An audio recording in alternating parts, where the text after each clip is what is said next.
आता कार्यक्रमाची सुरुवात करतो आहोत व त्याचबरोबर या ठिकाणी जे जे पालखीमध्ये पण सहभागी झाले होते त्यांनी पण आता या ठिकाणी विश्रांती घ्या, बसून घ्या सर्वांनी, कारण कार्यक्रमांना आपण आता सुरुवात करतो आहे।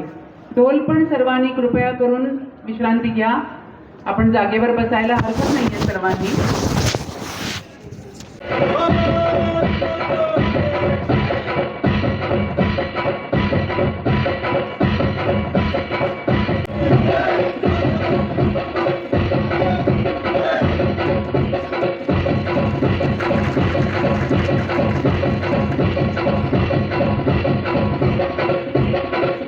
कार्यक्रमाच्या निमित्ताने आत्ताच परिचय करून दिलेले आपले प्रमुख पाहुणे जोशी सर आपल्याकडे उपस्थित आहे।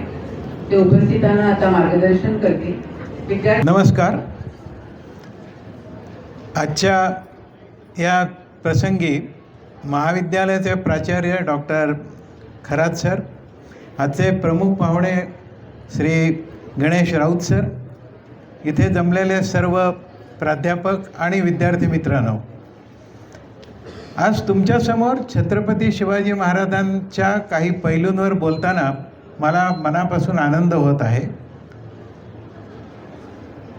छत्रपती शिवाजी महाराजांची थोरवी रामदास स्वामींनी अतिशय मोजक्या शब्दात व्यक्त केलेली आहे। निश्चयाचा महामेरू, बहुत जनासी आधारू, अखंड स्थितीचा निर्धारू, श्रीमंत योगी, असं वर्णन शिवाजी महाराजांचं त्यांनी केलेलं आहे। या शककर्त्या शिवाजी महाराजांची थोरवी काय वर्णावी। 4 पातशाह्या यांनी टाचेखाली दबवल्या, टोपीकर इंग्रज, पोर्तुगीज, डच, जंजिऱ्याचा सिद्धी यांना धाक बसवला, मराठी आरमार उभं केलं, जलदुर्गांची निर्मिती केली, त्याचप्रमाणे अनेक नवीन किल्ले त्यांनी उभे केले, काही किल्ल्यांचं संवर्धन केलं आणि या सर्व माध्यमातून त्यांनी आपलं हिंदवी स्वराज्य स्थापन केलं आणि आज त्या महापुरुषाची जयंती आपण साजरी करणार आहोत। तर या प्रसंगी बोलताना मी असा विचार केला की मध्यंतरी जुलै 2025 मध्ये शिवाजी महाराजांशी संबंधित असलेले आणि मराठ्यांच्या इतिहासाशी संबंधित असलेल्या 12 किल्ल्यांना युनेस्कोने जागतिक वारसा स्थळाचा सल्ला दिलेला आहे, स्थान दिलेलं आहे। तर हे जे 12 किल्ले आहेत, तर या किल्ल्यांची बाकी माहिती आपल्याला गुगलवरून सहज मिळू शकते। म्हणजे यांची समुद्रसपाटीपासून उंची किती, क्षेत्रफळ किती वगैरे वगैरे। पण या किल्ल्यांचा महाराजांशी कसा संबंध आला आणि याच्यातून आपल्याला शिवाजी महाराजांच्या लोकविलक्षण चरित्राचे विविध पैलू कसे बघायला मिळतात, हे मी याच्यातून वर्णन करण्याचा प्रयत्न करणार आहे। आणि हे बघताना आपल्याला इतिहासाच्या आणखी थोडं मागे जावं लागेल।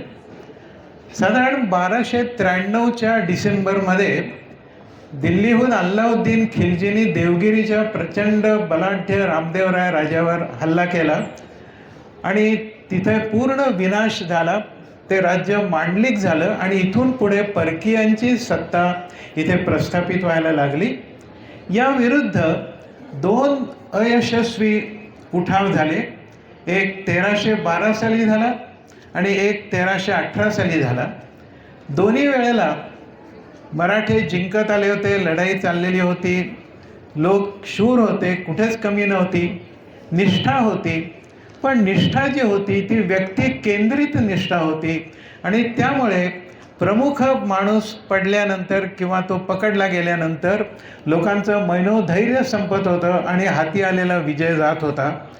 1318 सालचा हा पराभव झाल्यानंतर महाराष्ट्रात एक प्रकारची काळरात्र सुरू झाली आणि ही काळरात्र जवळजवळ 325 वर्ष चालू होती। अशा ह्या अंधकार परिस्थितीमध्ये संत देखील देवाना देवीला विनवणी करत होते की बये दार उघड, बये दार उघड। आणि अशा तऱ्हेने हे दार किंचित किलकिलं झालं आणि एक प्रकाशाचा किरण 19 फेब्रुवारी 1630 रोजी आपल्याला शिवनेरीवर दिसला आणि शहाजीराजे भोसले आणि जिजाऊ आईसाहेब यांच्या पोटी शिवाजी महाराजांचा जन्म या शिवनेरी किल्ल्यावर झाला.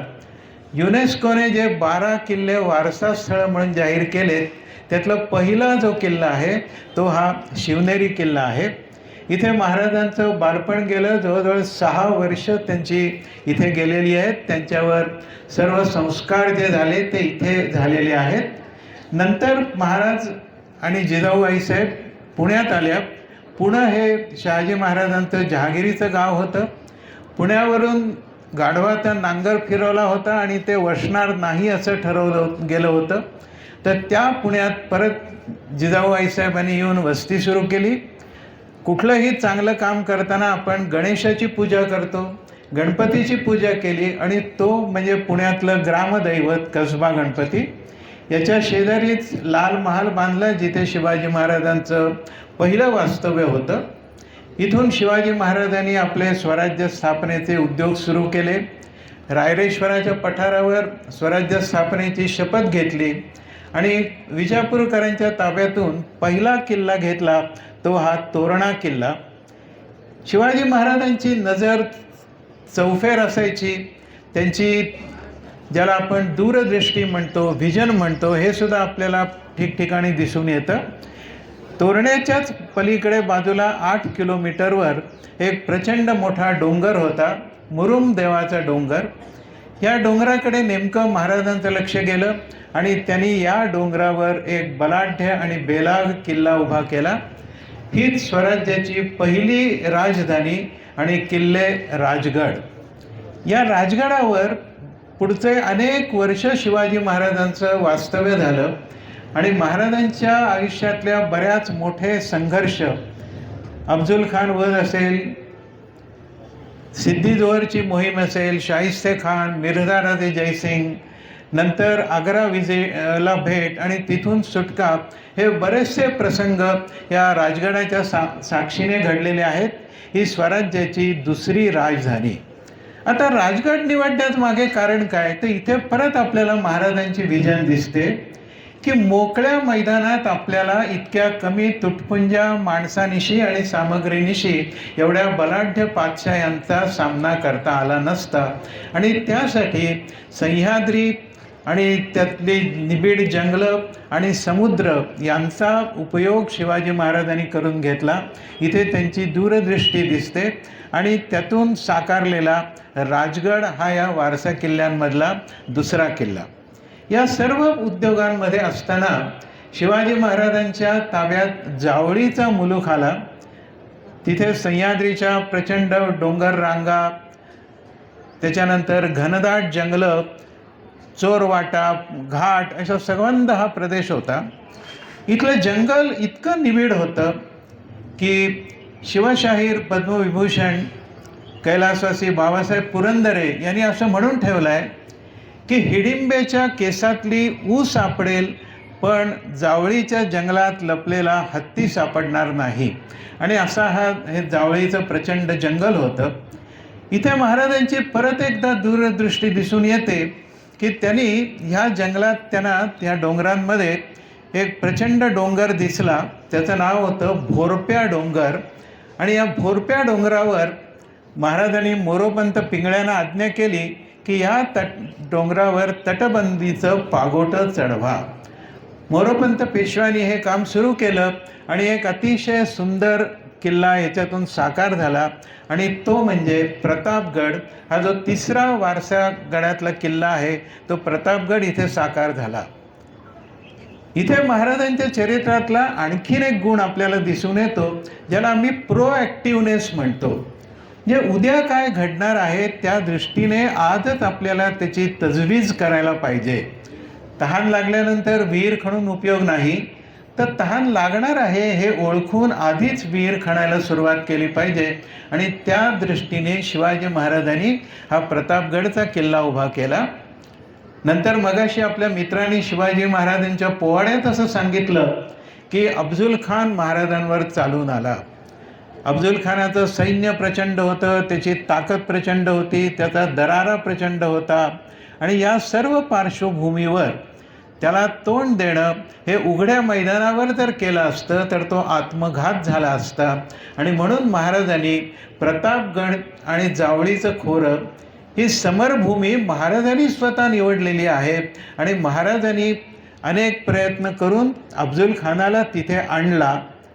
आणि आपल्याला हे माहीत आहे की या सर्व प्रसंगांमध्ये प्रतापगडावरून महाराजांनी सूत्र हलवलेली आहेत. दिनांक 11 जुलै 1659ला महाराज राजगडावरून प्रतापगडावर आले.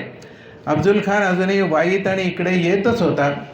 त्याने महाराजांना डिवचण्याचे अनेक प्रयत्न केले, पण महाराज बदले नाहीत. कारण त्यांना एक माहीत होतं, आपण खुल्या मैदानात गेलो तर तोंड देणं शक्य नाही. आणि म्हणून महाराजांनी त्याला आपण निवडलेल्या समरभूमीत आणला. या मधल्या काळात राजगडावर महाराजांच्या पत्नी सईबाई साहेब यांचं 5 सप्टेंबर 1659ला दुःखद निधन झालं. संभाजीराजे अवघे 2 वर्षांचे होते. पण तरीसुद्धा तिकडे न जाता महाराज या प्रतापगडावरच राहून सूत्र हलवत होते. म्हणजे कौटुंबिक सुख साधनं किंवा इतर सर्व गोष्टींना गौण महत्त्व देऊन मुख्य याला प्राधान्य देण्याचं जे महाराजांचं धोरण होतं ते इथे दिसून येतं. आणि याच्यातूनच लोकांना एक प्रकारचं कार्यप्रेरणा किंवा मोटिवेशन देखील मिळत राहते. तर हा प्रतापगड निवडण्यामध्ये मगाशी तो म्हटलं तर प्रोॲक्टिव्हनेस दिसतो. 10 नोव्हेंबर 1659ला महाराजांनी अफजल खानाचा वध केला. जावळीच्या जंगलात अफजल खानाच्या फौजेचा प्रचंड पराभव झाला. आणि यानंतर या पराभवानंतर विजयोत्सव किंवा इतर हे गोष्टी साजऱ्या न करता, ज्याला आपण आजकाल सेलिब्रेशन म्हणतो, हे न करता महाराजांनी त्याच रात्री पुढची चढाई करण्याचे हुकूम दिले. 3 दिशांनी शिवाजी महाराजांचा मराठ्यांचा त्रिशूळ हा विजापूरकरांच्या हातीत घुसला. त्यात आता हे ताबडतोब करण्याचं काय कारण होतं तर शत्रूमध्ये घबराट निर्माण झालेली होती. त्यांचं मनोधैर्य खचलेलं होतं. कारण अफजल खानासारख्या बलाढ्य माणसाकडून महाराज वाचतील असं कोणालाच वाटत नव्हतं, सर्व जगाला वाटत नव्हतं. आणि मग त्यामुळे हा झाल्यानंतर महाराजांच्या मराठ्यांचं मनोधैर्य प्रचंड वाढलेलं होतं आणि शत्रूचं मनोधैर्य कमी झालेलं होतं. आपण असं म्हणतो की लोखंड जेव्हा तापलेलं असतं तेव्हाच घणाचे घाव घालावे लागतात. आणि म्हणून 10 नोव्हेंबर 1659च्या मध्यरात्री महाराजांनी पुढची चढाई सुरू केली. त्यातल्या एका मोहिमेत महाराज स्वतः होते आणि वाटेत वाई, सातारा, कराड असे एक एक प्रदेश जिंकत महाराजांनी कोल्हापूरपर्यंत मुसंडी मारली. अंबाबाई स्वराज्यात आली, अंबाबाई स्वतंत्र झाली. याच कोल्हापूरच्या बाजूला पन्हाळगड होता आणि महाराजांनी पन्हाळगड देखील ताब्यात घेतला. हे जे वारसा किल्ले जाहीर झालेले आहेत त्यातला 4था जो किल्ला आहे तो हा पन्हाळगड.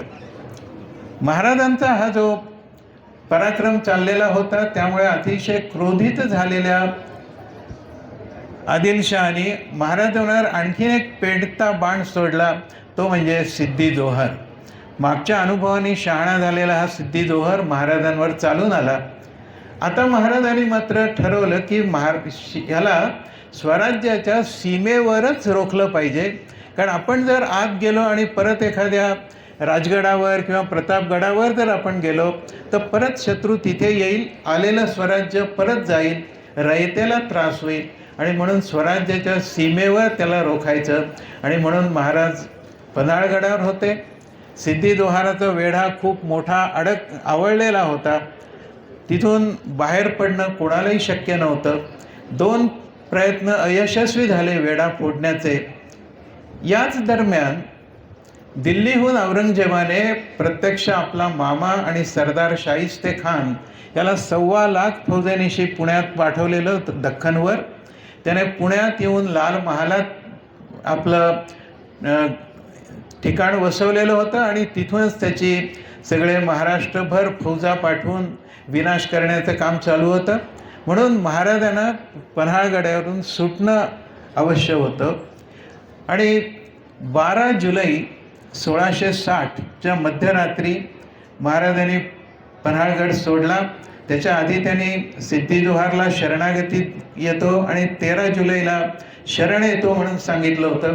त्यामुळे साहजिकच छावणी गाफील होती, वेढा सैल पडला होता आणि महाराज नेमक्या ठिकाणून तिथून निसटले. ही पुढची सर्व कथा आपल्याला माहीत आहे. बाजी प्रभू आणि त्यांचे बंधू फुलाजी प्रभू देशपांडे यांचं बलिदान, गजापूरची पावन झालेली खिंड आणि म्हणून ती पावनखिंड झाली, हे सगळं करून महाराज परत विशाळगडावर पोचले आणि तो हा चौथा किल्ला म्हणजे पन्हाळगड. इकडे शाहिस्तेखानाने आपले उद्योग चालूच केलेले होते. ठिकठिकाणी त्याने फौजा पाठवत होता तो. आणि अशी एक फौज सरदार कारतलब खानाच्या सेनापतित्वाखाली त्याने कोकणात उतरवली होती. आणि हा कोकणात उतरण्याचा मार्ग घाटातून जात होता. आज जर आपण बघितलं तर मळवलीच्या पुढे 2 प्रमुख किल्ले आपल्याला दिसून येतात, लोहगड आणि विसापूर. याच्या पुढे उंबरखिंड आहे. या उंबरखिंडीतून खाली त्याला उतरायचं होतं कारतलब खानाला आणि त्याला कोकणात जायचं होतं. इथे परत महाराजांची सामरिक दृष्टी दिसून येते. हा कारतलब खान जेव्हा उंबरखिंडीत येईपर्यंत त्याला कुठलाही प्रतिकार झाला नाही आणि त्या जंगलात त्याला पूर्णपणे कोंडल्यावर त्याचा प्रचंड पराभव त्याच्या सैन्याचा झाला. या लढाईत महाराज स्वतः उपस्थित होते. त्यांचं एक फार सुंदर छायाचित्र त्यावेळच्या समकालीन इतिहास चित्रकारांनी काढलेलं उपलब्ध आहे. आणि हा 5वा किल्ला वारशातला म्हणजे लोहगड, लोखंडासारखा मजबूत असलेला हा किल्ला म्हणजे लोहगड. मगाशीच मी म्हटलं की आपल्याला अनेक वेळेला महाराजांची दूरदृष्टी दिसून येते. जावळीच्या खोऱ्यात आणखीन पश्चिमेला समुद्राच्या जरा जवळ महाडपाशी एक रायरीचा डोंगर होता. अतिशय मोठा डोंगर, बेलाग डोंगर होता. आणि महाराजांनी हिरोजी इंदुलकरांना सांगितलं की तुम्ही इथे स्वराज्याची राजधानी तुम्हाला बांधायची आहे. आणि हाच तो प्रसिद्ध गड रायगड, महाराजांचा गड तो रायगड. या रायगडाची बांधणी सुरू झाली आणि स्वराज्याची ही दुसरी राजधानी, वारसा किल्ल्यातला हा आणखीन पुढचा गड म्हणजे रायगड. रायगडला यायच्या आधी थोडं मी आणखीन अलीकडे येतोय थोडा. आणि साधारण नाशिक आणि दिंडोरी हा जो भाग आहे तिथे बागलाण म्हणतात त्याला. ह्या बागलाणामध्ये एक प्रसिद्ध किल्ला आहे साल्हेरचा किल्ला. या साल्हेरच्या किल्ल्यामध्ये याचं वैशिष्ट्य असं आहे या किल्ल्याचं की सह्याद्रीतले जेवढे किल्ले आहेत त्याच्यात हा सर्वात उंच किल्ला आहे. 5140 फूट समुद्रसपाटीपासून उंचीवरचा हा किल्ला आहे. आपल्याला माहीत आहे की सह्याद्रीचं सगळ्यात उंच शिखर कळसूबाई आहे. त्या कळसूबाईच्या खालोखाल हा साल्हेरचा किल्ला आहे.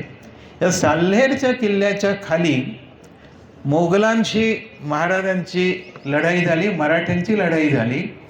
आणि मराठ्यांनी सरनौबत प्रतापराव गुजर आणि मोरोपंत पेशवे यांच्या नेतृत्वाखाली मोगलांच्या 60,000 फौजेचा उघड्या मैदानात पराभव केला. याच फेब्रुवारी महिन्यात 1672च्या सुमाराची ही घटना आहे. आणि इथून पुढे मराठ्यांच्याही लक्षात आलं ह्याच्या आधीच्या सगळ्या लढाया ह्या महाराजांनी डोंगरात, दऱ्याखोऱ्यात आणि निसर्गाचा फायदा घेऊन केलेल्या होत्या. ही साल्हेरच्या जवळची जी लढाई आहे इथे पहिल्यांदा मोकळ्या मैदानात, उघड्या मैदानात मोगलांच्या 60,000 फौजेचा प्रचंड पराभव मराठ्यांनी केलेला होता. आणि हा आत्मविश्वास मराठ्यांमध्ये निर्माण झाला. हा तो साखळीतला पुढचा किल्ला. रायगडावर महाराज आले. रायगड हा फार सुदैवी किल्ला आहे. महाराजांचा राज्याभिषेक रायगडला बघायला मिळाला. 6 जून 1674ला रायगडावर महाराजांचा राज्याभिषेक झाला. 350 वर्षानंतर मराठी राजा झाला आणि हे भाग्य रायगडाला मिळालं. याच रायगडावरून राज्याभिषेक झाल्यानंतर शिवाजी महाराजांनी दक्षिण दिग्विजयाला प्रारंभ केला. या दक्षिण दिग्विजयाला जाताना महाराज थेट दक्षिणेत तंजावरपर्यंत खाली उतरले होते आणि याच वेळी त्यांनी वेगवेगळे प्रदेश काबीज केले आणि एक महत्त्वाचा किल्ला त्याने डोंगरी किल्ला काबीज केला आणि तो म्हणजे जिंजीचा किल्ला. हा जो जिंजीचा किल्ला आहे याचा पुढे मी थोडा उल्लेख करणार आहे आणि हा प्रचंड मोठा किल्ला आहे आणि याच्याबद्दल असं म्हटलं जात होतं की कितीही मोठ्या फौजेने जरी वेढा घातला तरी 6 वर्ष हा किल्ला कोणालाही दाद देणार नाही, इतका बलाढ्य किल्ला आहे हा जिंजीचा किल्ला. हा त्याने दक्षिण दिग्विजयामध्ये जिंकला, ज्याचा पुढे परत उल्लेख येणार आहे. रायगडावर महाराज होते. दिनांक 3 एप्रिल 1680ला महाराजांचं दुःखद निधन या रायगडावरच झालेलं आहे. त्यानंतर संभाजीराजांचा राज्याभिषेक झाला. शिवाजी महाराजांच्या निधनानंतर 1-1.5 वर्षातच खासा औरंगजेब दक्षिणेत उतरला आणि त्यांनी संभाजीराजांविरुद्ध मोहीम चालू केली. संभाजी महाराजांनी 9 वर्ष औरंगजेब आणि पोर्तुगीज सिद्धी यांच्याशी लढा दिला.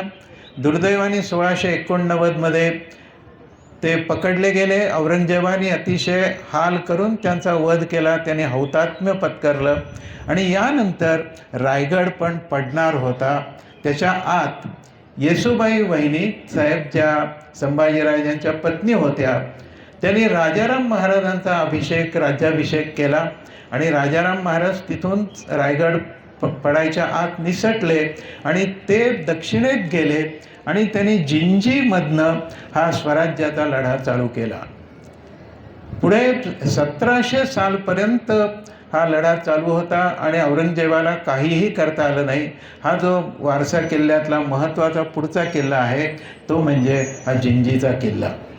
हे जे सगळे किल्ले आहेत हे आत्तापर्यंत जे आपण बघितले, म्हणजे अगदी जर आपण शिवनेरीपासून सुरुवात केली तर शिवनेरी, राजगड, प्रतापगड, पन्हाळगड, लोहगड, रायगड, साल्हेर आणि जिंजी हे सर्व डोंगरी किल्ले आहेत. आणि महाराजांनी याचबरोबर आरमाराकडे लक्ष दिलेलं होतं. त्यांना समुद्राची पण जाणीव होती आणि म्हणून महाराजांनी काही जलदुर्गसुद्धा निर्मिलेले आहेत. महाराज अशाच एका वेळेला मालवणला भेट द्यायला आलेले होते. मालवणच्या समुद्र किनाऱ्यावर उभे असताना त्यांची समोर नजर गेली. समोर समुद्रात एक बेट होतं. महाराजांनी विचारलं या बेटाचं नाव काय? त्याचं नाव कुरटे बेट होतं. महाराज स्वतः त्या बेटावर गेले. त्यांनी ते बेट बघितलं. अतिशय विस्तृत असं हे बेट होतं आणि निसर्गाचा चमत्कार बघा, चारी बाजूनी खारं पाणी होतं आणि या बेटावर गोडं पाणी उपलब्ध होतं. कशासाठी हा चमत्कार होता? तर हा चमत्कार महाराजांसाठी होता, हा चमत्कार महाराष्ट्रासाठी होता आणि इथे महाराजांनी एक बळकट किल्ला उभा केला. हाच तो प्रसिद्ध सिंधुदुर्ग. या सिंधुदुर्ग हा वारशातला सागरी किल्ला आहे. या सिंधुदुर्गाचं आणखीन एक वैशिष्ट्य आहे. इथे आपल्याला महाराजांच्या पावलाचा आणि हाताचा ठसा बघायला मिळतो आणि ते आपल्या दृष्टीने अतिशय वंदनीय ठिकाण आहे. तुम्ही जर सिंधुदुर्गाला गेलात तर तुम्ही जरूर हे बघा. आता कालमानाने तो ठसा नीट दिसत नाही, पण तरीसुद्धा आपल्याला तो बघता येतो. आपल्याला तिथे नतमस्तक होता येतं. याच शृंखलेतले आणखीन 2 सागरी किल्ले सुवर्णदुर्ग आणि विजयदुर्ग हे आहेत आणि शेवटचा यातला 12वा किल्ला म्हणजे खांदेरीचा किल्ला. हा अलिबागच्या पुढे आहे, मुंबईपासून जवळ आहे आणि हा किल्ला हा 12वा किल्ला आहे. महाराजांनी ब्रिटिशांना, इंग्रजांना बरोबर ओळखलेलं होतं. खरं मुंबई ही त्यावेळेला 7 बेटांमध्ये विभागलेली होती. मुंबई मूळ पोर्तुगीजांकडे होती, पण पोर्तुगीजांच्या राजकन्येचा इंग्लंडच्या राजाशी विवाह झाला आणि त्यावेळेला आंदण म्हणून ही 7 बेटांची मुंबई पोर्तुगीजांनी इंग्रजांना दिली. इंग्रजांनी त्याचं महत्त्व ओळखलं आणि तिथे त्यांनी पुढे विकास केला हे आपण जाणतो. तर या इंग्रजांना धाक बसावा म्हणून खांदेरीच्या किल्ल्यावर शिवाजी महाराजांनी एक सागरी किल्ल्याची नवीन निर्मिती केली. त्याला इंग्रजांनी खूप विरोध केला, अनेक सागरी लढाई झाल्या आणि त्या सर्वांना तोंड देत हा खांदेरीचा किल्ला उभा राहिला. आज सुद्धा जर आपण गेलो तर हा किल्ला आपल्याला जरूर बघता येतो. असे हे 12 किल्ले युनेस्कोने वारसा स्थळ, जागतिक वारसा स्थळ म्हणून जाहीर केलेले आहेत.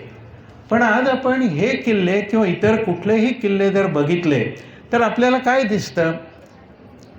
एकतर गेली काही वर्ष त्यांचा, काही 300 वर्ष त्यांचा वापर नसल्यामुळे निसर्गाचं जे हे आहे, ऊन वारा पाऊस, यामुळे सुद्धा ते किल्ले आता त्यांची थोडीफार पडझड होती आहे. शिवाय इंग्रजांनी 1818ला मराठेशाही संपल्यानंतर तोफा लावून यातले अनेक गड आणि बुरुज यांनी उद्ध्वस्त केले. काय कारण होतं? तर हे गड किल्ले लोकांना स्फूर्ती देतात आणि पुढे मागे आपल्याला बंड आपल्या विरुद्ध होईल ते नको म्हणून इंग्रजांनी हे अनेक किल्ले त्यांनी उद्ध्वस्त केलेले आहेत. बघा, इंग्रजांचा विरोधाभास बघा. आपल्याकडच्या अनेक गोष्टी त्यांनी अगदी जाणीवपूर्वक जपलेल्या आहेत. तुम्ही जर इंग्लंडमध्ये गेलात तर तुम्हाला शेक्सपियरची खोली, त्यांनी लिहिताना वापरलेलं पेन, त्याचं टेबल, या सगळ्या गोष्टीसुद्धा त्यांनी 400-500 वर्ष जतन केल्या आहेत. राजवाडे जतन केलेले आहेत. पण आमच्याकडच्या ह्या गोष्टी मात्र त्यांनी जाणीवपूर्वक नष्ट केलेल्या आहेत. आणि त्यामुळे आज ह्या किल्ल्यांची अनेक ठिकाणी पडझड झालेली आहे. आणि त्याहीपेक्षा वाईट म्हणजे या सर्व किल्ल्यांना आज प्लॅस्टिकने घेरलेलं आहे. कुठेही गेलात तरी आपल्याला असं दिसतं की बिस्लेरीच्या बाटल्या, कोल्ड्रिंक्सच्या बाटल्या अस्ताव्यस्त फेकलेल्या असतात. कुरकुरे किंवा इतर सर्व पदार्थ, खाद्यपदार्थांची वेष्टणं ही वेडीवाकडी टाकलेली असतात आणि आपणच एक प्रकारे या किल्ल्यांचं पावित्र्य घालवत असतो. अनेक ठिकाणी लोक खडूनी आपली नावं लिहून ठेवलेली असतात. आणि ह्या सगळ्यावर आपल्याला पुढे मात करायची आहे आणि आपल्याला हे किल्ले वारसा स्थळ म्हणजे पुढच्या पिढीसाठी जतन करून ठेवायचे आहेत. आपण महाराष्ट्रात आणि मुख्य म्हणजे पुणे जिल्ह्यात राहणारे लोक अतिशय सुदैवी आहोत की आपल्या आजूबाजूला असे अनेक किल्ले आहेत.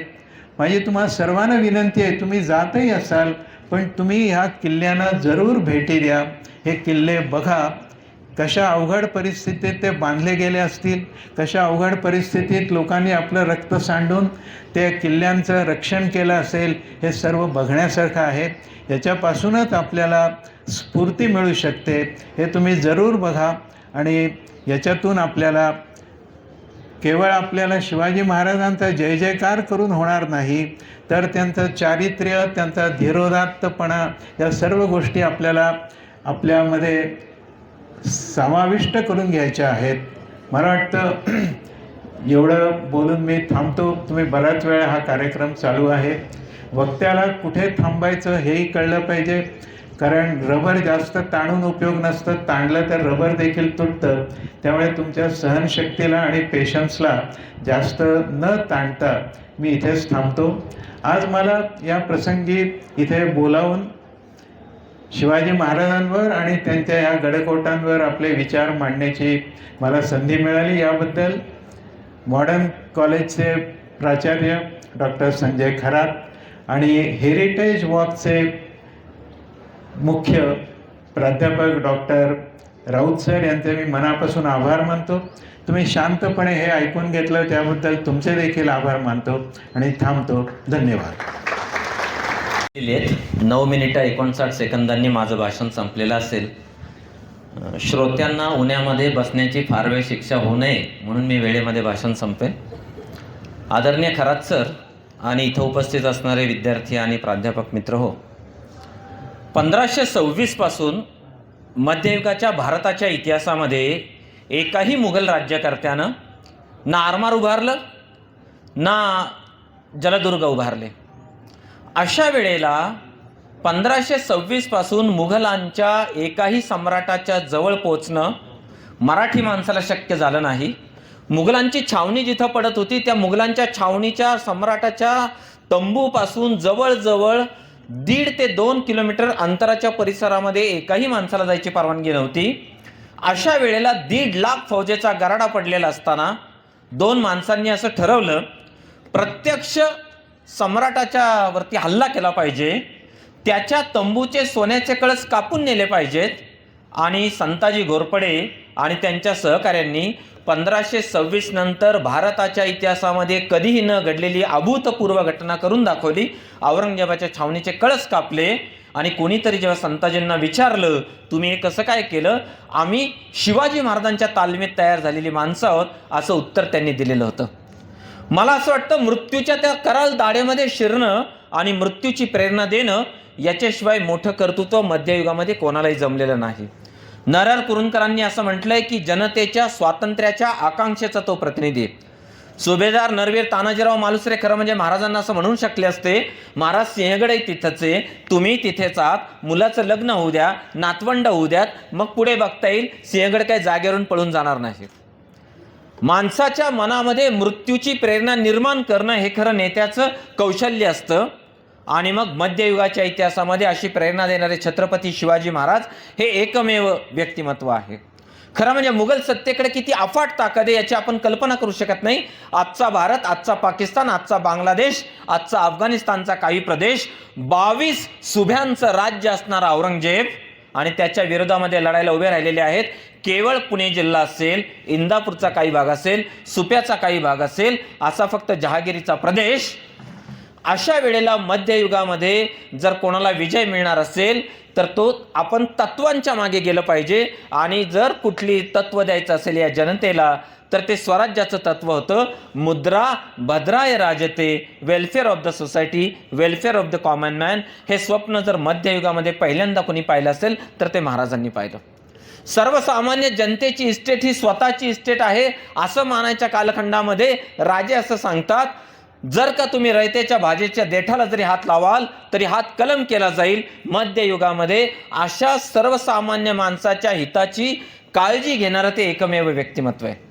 जर्मनीच्या, आधुनिक जर्मनीच्या इतिहासामध्ये फ्रेडरिक लिस्टने पहिल्यांदा संरक्षक जकातीचं तत्वज्ञान मांडलं.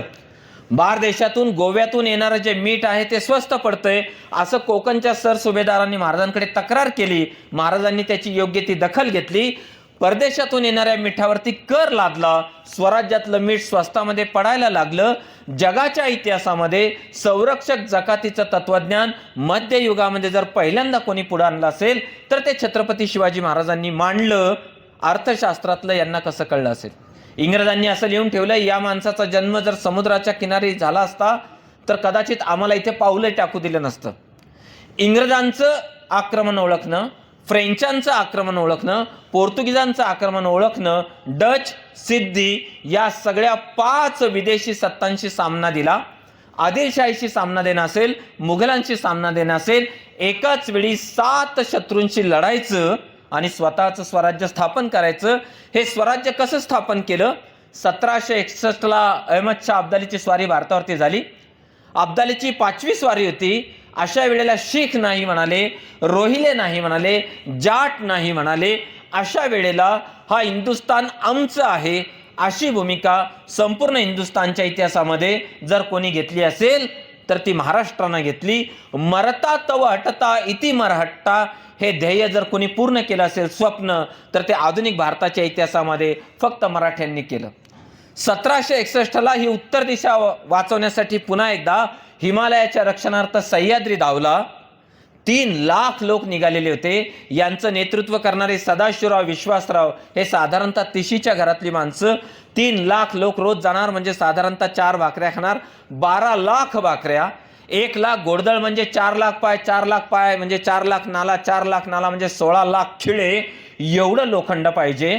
त्या घोड्यांना रोज प्यायला 3 लाख लिटर पाणी लागतं. माणसांना प्यायला कमीत कमी 9 लाख लिटर पाणी. एवढं सगळं नियोजन करत करत दिल्लीपर्यंत जायचं. आपल्या सेना तिथं भिडवायच्या आणि त्या अहमद शाह अब्दाली जो अफगाणिस्तानातून आलेला आहे त्याला धडा शिकवायचा. हे स्वप्न मराठ्यांमध्ये जर कोणी पेरलं असेल तर ते छत्रपती शिवाजी महाराजांनी पेरलं. 1971ला युद्ध चालू असताना त्याच्याही अगोदर हाजीपीरची खिंड लढवून घेत असताना सरसुभेदार तानाजीराव मालुसरे त्या अंधाऱ्या रात्री वर गेले होते. हाजीपीर खिंडीला पाऊस पडलेला असताना रात्री भारतीय सैन्य शिवाजी महाराज की जय, छत्रपती शिवाजी महाराज की जय असा गजर करत तिथे पोहोचली. शत्रूची संख्या कितीही मोठी असो, लढतं ते शस्त्र लढत नाही, माणसांचा आत्मा लढतो. हे कोंडाजी फर्जद यांनी पन्हाळा फक्त 60 मावळ्यांनीशी घेतला. जगाच्या इतिहासातलं ते एक आश्चर्य आहे. पन्हाळ्याचा विस्तार केवढा मोठा, असं असताना फक्त 60 माणसं तटाला शिड्या लावून वरती गेली, त्यांनी तो किल्ला जिंकला. शत्रू कितीही अफाट असू दे, आग्र्याच्या कैदेमध्ये अडकून पडलेले असताना भूमितीचा अभ्यास केला आणि सुटका करून घेतल्यानंतर ते गेले स्वतः उत्तरेच्या दिशेला. मुघलांचा पाठलाग चालू होता दक्षिणेच्या दिशेला. परस्पर विरोधी जाणाऱ्या दिशांना 2 समान रेषा कधी छेदू शकत नाही. ही भूमिती जर पहिल्यांदा कोणी ओळखली असेल तर ती मध्ययुगामध्ये शिवछत्रपतींनी ओळखली. त्यांनी दिलेला वारसा हा सगळ्यात महत्त्वाचा आहे. म्हणून तर बंगाली इतिहासकार जदुनाथ सरकारांनी असं म्हटलं, इंग्रजांच्या काळामध्ये इंग्रजांनी हा भारत सगळ्यात शेवटी लढून जर कोणाकडून घेतला असेल तर तो मराठ्यांकडून घेतला. इंग्रज जेव्हा हा देश सोडून जातील तेव्हा या देशावरती राज्य करायचा नैतिक अधिकार जर कोणाला असेल तर तो मराठ्यांना आहे. ते स्वप्न जर पूर्ण करायचं असेल तर महाराजांनी दाखवलेलं स्वप्न पुन्हा एकदा एकत्र आलं पाहिजे. एकत्र आलो तरच पुढे जाऊ. आणि ते पुढे जाण्यासाठी 2030ला ज्या माणसाच्या जन्माला 400 वर्ष पूर्ण होणार आहेत, परमानंदांनी ज्याला समकालीनांमध्ये विष्णूचा अवतार मानलं, शंकराचा अवतार मानलं, ते छत्रपती शिवाजी महाराज आमच्यासाठी अजरामर प्रेरणा आहेत. याला काही पर्याय नाही, मला असं वाटतं. धन्यवाद. धन्यवाद रावत साहेब. अत्यंत सुंदर असं सार तुम्ही सगळं आपण म्हणलात त्याप्रमाणे अत्यंत वेळेत आपण कार्यक्रम आपलं बोलणं आणि मनोगत संपवलं. धन्यवाद देते मी तुम्हाला. नेहमीसारखंच खूपच उपयुक्त असं मार्गदर्शन आपण सर्वांना केलं. यानंतर आपण या कार्यक्रमाच्या सांगतेकडे वळतो आहे.